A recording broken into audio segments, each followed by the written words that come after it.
Here's why many people never build wealth. They're driving without a destination. They wake up, earn money, spend money, and hope something good happens eventually.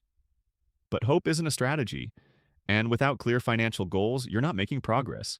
You're just reacting to life as it happens. The difference between people who achieve financial milestones and people who don't isn't luck, inheritance, or a massive salary. It's goals. Specific, written, time-bound goals that turn vague dreams into concrete action plans.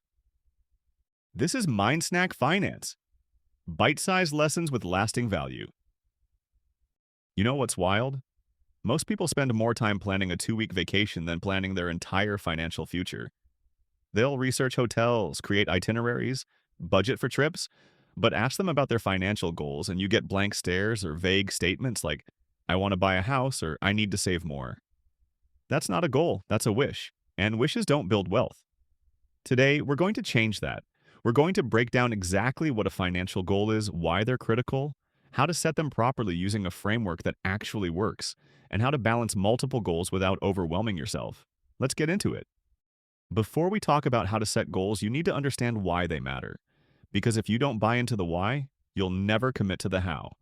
Financial goals provide a clear path for your financial decisions. They're your compass that tells you where you're going and whether each financial choice brings you closer or pushes you further away. Without goals, every spending decision is arbitrary. Should you buy the new phone? Should you eat out tonight? Should you invest that extra 500? Without goals, you have no framework to answer these questions. You're just guessing, hoping, reacting to emotions and impulses. With goals, every decision has context. Should you buy the new phone? Well, does it align with your goal of saving $20,000 for a house down payment in 2 years? Probably not. Should you eat out tonight? Does it fit within your budget while still allowing you to hit your retirement savings goal? Maybe, if you plan for it. Goals help you prioritize spending, saving, and investing. They force you to make intentional trade-offs instead of accidental ones. You can't do everything with your money. You can't save for retirement, buy a new car, take 3 vacations a year, live in an expensive apartment, and eat out constantly. Not unless you're making serious income. Goals force you to choose what matters most and allocate resources accordingly. And here's the psychological piece that's crucial. Goals create motivation and accountability. When you have a specific target, you have something to work toward.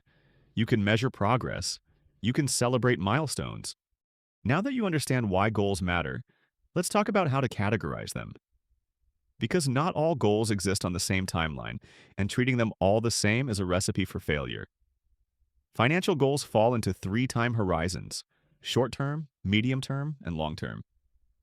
Each serves a different purpose and requires a different strategy. Short-term goals, up to 2 years. These are your immediate priorities, the goals that address urgent needs or quick wins that stabilize your financial foundation. Examples: building an emergency fund so you're not one crisis away from debt. Saving for a vacation you've been wanting to take. Paying off small debts. Saving for a wedding. Building a starter investment account. Short-term goals are critical because they create momentum. They're achievable quickly enough that you can see results, build confidence, and prove to yourself that this goal-setting thing actually works. They also tend to address foundational needs that make everything else easier. Medium-term goals, 2 to 5 years. These are your bridge goals. Not immediate, but not decades away either. They require sustained effort and strategic planning. Examples: saving for a car, either a down payment or buying outright. Down payment on a house, accumulating that 10% to 20% needed to become a homeowner. Paying off larger debts, student loans, auto loans, or significant credit card balances. Career development, saving for an advanced degree or starting a business. Major home renovations, that kitchen remodel or addition you've been planning. Medium-term goals require discipline because the timeline is long enough that you can lose focus, but not so long that you can't visualize the outcome. This is where most people fail. They start strong and fade midway through because the goal feels both urgent and distant at the same time. Long-term goals, 5 years or more. These goals define your financial future and ultimately your quality of life decades from now. Examples: retirement savings, building the nest egg that lets you stop working on your terms. Funding a child's education, college savings accounts that grow over 18 years. Investing for wealth accumulation, building a portfolio that creates generational wealth. Paying off a mortgage, becoming completely debt-free in 10 to 20 years. Starting a business or major venture, building capital for entrepreneurship. Long-term goals are easy to ignore because they feel distant. Retirement at 65 seems irrelevant when you're 25. But here's the brutal truth. Time is your most valuable financial asset, and you can never get it back. Important caveat. These time horizons aren't set in stone. They vary based on your individual circumstances, income level, and life stage. If you're 22 and single, your medium-term goals look different than if you're 45 with kids. If you make $50,000 a year, your timelines might be longer than someone making $150,000. That's normal. The framework matters more than the exact dates. The key is to thoroughly analyze your current life stage and future plans before setting your financial goals. Now, let's talk about how to actually structure your goals so they're not just wishes disguised as plans. This is where the SMART framework comes in. It's not new, it's not sexy, but it works. SMART stands for specific, measurable, achievable, relevant, and time-bound. Let's break down each component. Specific. Define the goal clearly and precisely. Vague goals fail. I want to save money isn't a goal, it's a wish. You need precision. Answer the questions: who, what, where, when, and why. Bad goal: save money for emergencies. Good goal: save $6,000 for an emergency fund in a high-yield savings account within 1 year. See the difference? The second one has a specific amount, a specific purpose, a specific location for the funds, and a specific deadline. There's no ambiguity. You know exactly what success looks like. Measurable. Establish criteria for measuring progress and success. If you can't measure it, you can't manage it. You need concrete metrics that tell you whether you're on track, behind, or ahead. Determine how you will track progress. Is it a dollar amount, a percentage, a monthly contribution? Build in checkpoints so you can see progress and make adjustments. Achievable. Ensure the goal is realistic and attainable. This is where people crash and burn. They set goals so aggressive, so disconnected from reality, that failure is guaranteed. You need to consider the resources and constraints you actually have. What's your income? What are your fixed expenses? What's realistically available to allocate toward this goal? If you make $3,000 a month after taxes and your expenses are $2,800, you can't save $1,000 a month. The math doesn't work. You need to either increase income, decrease expenses, or adjust the goal timeline. Relevant. Make sure the goal aligns with your broader objectives and values. This is the why behind the goal. And if your why isn't strong enough, you'll quit the moment things get difficult. Ask yourself, why does this goal matter to me? How does it connect to my larger life vision? Is this my goal or someone else's expectation? Time-bound. Set a deadline for achieving the goal. Goals without deadlines are just dreams. You need a specific end date that creates urgency and allows you to work backwards to build a plan. Within 1 year, or by December 31, or in 18 months. Whatever it is, make it specific. A deadline turns a someday goal into a today action. Putting it all together. The complete SMART goal. Here's what a properly structured financial goal looks like. Save $6,000 for an emergency fund in a high-yield savings account in 12 months. Specific, save $6,000 for an emergency fund in a high-yield savings account. Measurable, track progress by saving $500 each month. Achievable, adjust your budget to ensure $500 monthly savings is realistic. Relevant, aligns with financial stability and security objectives. Time-bound, complete over the next 12 months. That's a goal you can execute. That's a goal you can track. That's a goal that will actually happen because it's built on a framework that works. Every financial goal you set should pass the SMART test. If it doesn't, revise it until it does. Now here's where it gets tricky. You're not just setting one goal. you have multiple competing priorities. You need an emergency fund, you want to save for a house, you need to invest for retirement, you want to take a vacation, you have debt to pay off. How do you balance all of this without spreading yourself so thin that nothing gets done? Financial experts generally recommend setting a few financial goals at a time, typically one of each type: short-term, medium-term, and long-term. This approach ensures you're addressing immediate needs, future aspirations, and long-term security simultaneously without overwhelming yourself.